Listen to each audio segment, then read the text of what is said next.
meningkatkan kualitas hidup dari 1,3 juta masyarakat Maluku Utara. Kalau di sana biasanya perempuan-perempuan yang paling suka apa? Paling senang apa kalau di Maluku Utara? Bu Sari? Apa yang biasa dikerjakan di sana untuk mama-mama di Maluku Utara? Perempuan di Maluku rata-rata bekerja ya, jadi rata-rata ada yang jualan nasi kuning, pisang goreng, UMKM lah di rumah untuk bisa menambah pendapatan dari suami. Ada juga yang ASN dan kantoran, yang muda-muda kerja profesional. Pada dasarnya hampir sama aja, tidak membedakan antara perbedaan perempuan Maluku Utara dengan Indonesia. Pada dasarnya yang belum menikah bekerja, punya cita-cita dan harapan yang tinggi. Ketika sudah menikah, dihadapkan dengan tuntutan ekonomi, ya mereka harus mencari jalan keluar dengan menghasilkan pendapatan tambahan untuk anak-anaknya. Jadi banyak yang bekerja dari Banyak bekerja dari rumah, UMKM-nya juga sangat UMKM ya, berarti di dengan Maluku perempuan. Utara sebagian besar itu perempuan. Jadi saya selalu bilang perempuan itu tulang punggung ekonomi keluarga di Maluku Utara.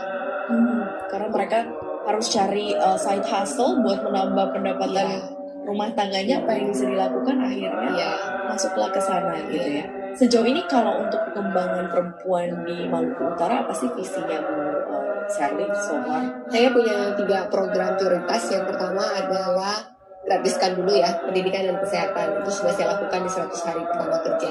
Kedua, meningkatkan kualitas dan akses pelayanan pendidikan dan kesehatan sehingga tidak hanya gratis tapi juga berkualitas dan terjangkau.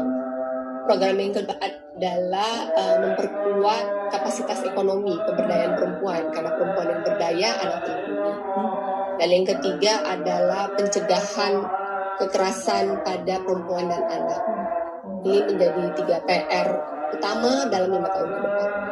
Oke, dan ini juga yang menjadi visi untuk para perempuan di Maluku Utara yang Ibu bawa begitu ya.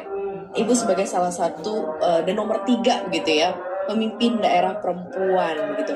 Seperti apa sih kemudian Ibu mengajak yuk masyarakat Maluku Utara gitu, perempuan-perempuan, ayo dong kita masuk ke birokrasi, ayo dong kita ikut partisipasi di politik gitu loh. Ada nggak sih semacam ajakan gitu ya, atau mungkin meningkatkan partisipasi saja gitu ya, walaupun tidak mengajak secara langsung? Saya sih tidak pernah mengajak secara langsung, hanya saja sejak saya menjadi gubernur, banyak anak-anak perempuan yang kemudian mulai bermimpi, mulai bercita-cita, mulai berani bermimpi dan bercita-cita bahwa suatu hari mereka pun bisa menjadi gubernur Maluku Utara.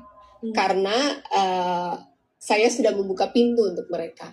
Saya hanya memastikan bahwa saya berhasil. Ketika saya berhasil